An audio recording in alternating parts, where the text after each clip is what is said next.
প্রিয়জনেরা, প্রভু যীশু খ্রিস্টের নামে সকলকে আমি জানাই অভিনন্দন। কেমন আছেন? ভালো আছেন তো?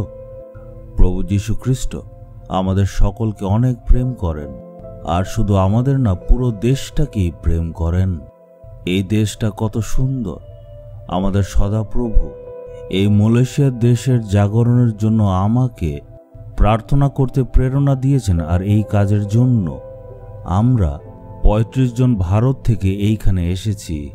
আর যখন এখানে আমরা আসলাম, আমরা এখানে আরও ৩৫ জন মানুষ পেলাম প্রার্থনা করার জন্য। তার মানে এখানে মোট ৭০ জন মানুষ আছে। এই মালয়েশিয়া দেশের মধ্যে যাতে আত্মিক জাগরণ হতে পারে, তাই আমরা এখানে প্রার্থনা করেছি। আর এই মালয়েশিয়া দেশে একটা রাজ্য আছে, যে রাজ্যটার নাম হচ্ছে কেডাহ। মালয়েশিয়াতে মোট ১৫টা রাজ্য আছে। আর এই কেডা নামক রাজ্যে কুলিম নামক একটা হোটেলে আমরা আছি, আর এখান থেকে আমরা প্রার্থনা করছি। এই কুলিম হোটেলটা মালয়েশিয়ার দেশের খুবই একটা পুরানো হোটেল, আর খুব সুন্দরভাবে এই হোটেলটাকে সাজানো হয়েছে। এইখানে আমরা সবাই একসাথে প্রার্থনা করছি। এই জায়গাটা খুবই সুন্দর, আর আপনারা নিশ্চয়ই বাগিচাটা দেখতে পাচ্ছেন। এটা খুব সুন্দরভাবে রাখা হয়েছে। আর এই মালয়েশিয়ার দেশে যাতে আত্মিক জাগরণ আসতে পারে, তার জন্য ঈশ্বর আমাদের মনে প্রেরণা দিয়েছেন। চলুন ঈশ্বরের বাক্যর দিকে ধ্যান দেওয়া যায়। আমরা দেখব যাত্রা পুস্তক ১৪ অধ্যায় ১৪ পদ। সদাপ্রভু তোমাদের হয়ে যুদ্ধ করবেন, তোমাদের শুধু স্থির হয়ে থাকতে হবে। প্রভু আমাদের হয়ে লড়াই করবেন, বলেছে উনি আমাদের হয়ে যুদ্ধ করবেন। আমাদের সদাপ্রভু ঈশ্বরের আরেকটা নাম আছে, উনি হচ্ছেন বাহিনীগণের সদাপ্রভু। ঈশ্বরের কাছে বড় একটা সৈন্যদল আছে। শুধুমাত্র একজন স্বর্গদূতকে যদি ঈশ্বর পাঠান, সে ১০০০কে ধ্বংস করতে পারে। এত শক্তিশালী সৈন্যদল ঈশ্বরের কাছে আছে, কিন্তু সেই দলকে আপনারা নিজের চোখে দেখতে পারবেন না।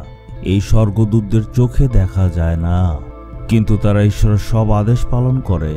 যখন আমরা প্রভু যীশুকে গ্রহণ করি, তখন ঈশ্বর তার সৈন্যদলকে আদেশ দেয় যাতে তারা আমাদেরকে সবসময় রক্ষা করে। কিন্তু মাঝে মাঝে ঈশ্বর আমাদের বলেন, তোমরা নিজেদের যুদ্ধ নিজেরাই লড়াই করো।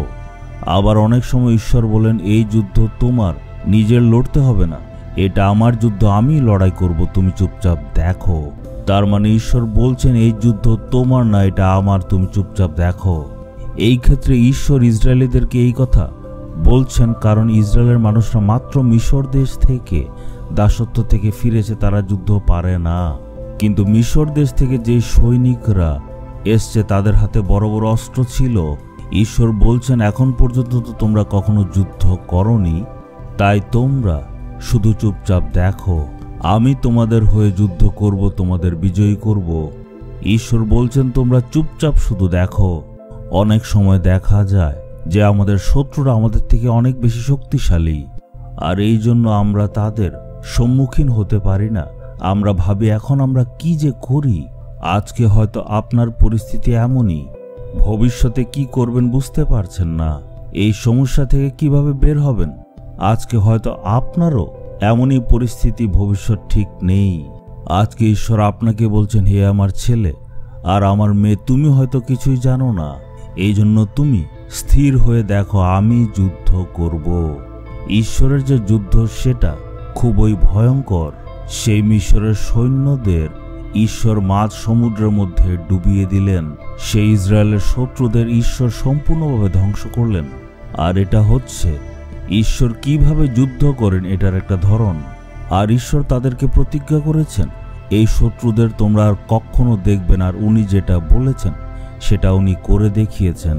আর একইভাবে আজকে আপনার জীবনে যেই সব সমস্যা বা দুঃখ, কষ্ট, যন্ত্রণা আছে, সেগুলি ধ্বংস হয়ে যাবে। আর আজকে আপনার বিরুদ্ধে যে শত্রু আছে, যে আপনার বিরুদ্ধে কাজ করে, তাকে ধ্বংস করে দেবেন। ঈশ্বর আপনার হয়ে যুদ্ধ চালিয়ে যাবেন। আপনার শুধু এটাই বলতে হবে, ঈশ্বর আপনি আমার হয়ে যুদ্ধ করবেন। তাই আমি ধন্যবাদ জানাই।